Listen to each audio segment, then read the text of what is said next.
Mula sa mahanging tuktok ng Mount Everest hanggang sa pagbaba ng bundok, bakas ang tanawing maganda ngunit lubhang mapanganib. We're going down. Very sandy. It's very windy. Ito ang dinanas ni Rick Rabe sa pag-akyat sa pinakamataas na bundok sa mundo, umaga ng May 15. Kasi doon sa forecast ng meteorology, nasa max, mga nasa 35-40 kilometers per hour lang. It turns out, pagdating namin doon, it was like twice the speed or more. Nasa somewhere, ako ang estimate ko, nasa 80 to 90 yun eh.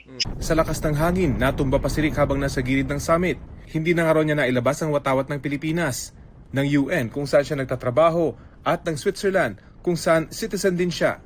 Bukod sa kababayang si Engineer Philip Santiago na pumanaw habang tinatangkang umakyat sa summit, ang grupo ni Rick namatayan din ng kapwa climber ng Indian National. Iniyakan ko na siya kanina umaga.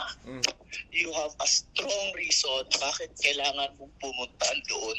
Personal ang rason ni Rick sa pag-akyat, death anniversary ng kanyang ina, 160th anniversary ng UN agency na kanyang pinagtatrabahuhan, anniversary ng kanyang fraternity sa Pilipinas at pagpupugay sa kanyang namayapang kapatid. May dalawa pang Pinoy na matagumpay na nakarating sa tuktok ng Mount Everest bukod kay Rick na sina Geno Panganiban at Miguel Mapalad.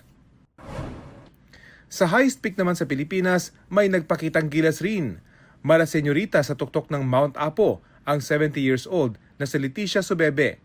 Hindi siya nagpakabebe sa extreme akyatan sa halos 3,000 metrong taas ng Apo. Matibay pa ang mga buto, lalo't umawra pa siya with her shiny Filipiniana as her peak OOTD. Pati ang iba pang mas batang hiker, hanga sa tatag ni Nanay Leticia na talaga namang sumakses.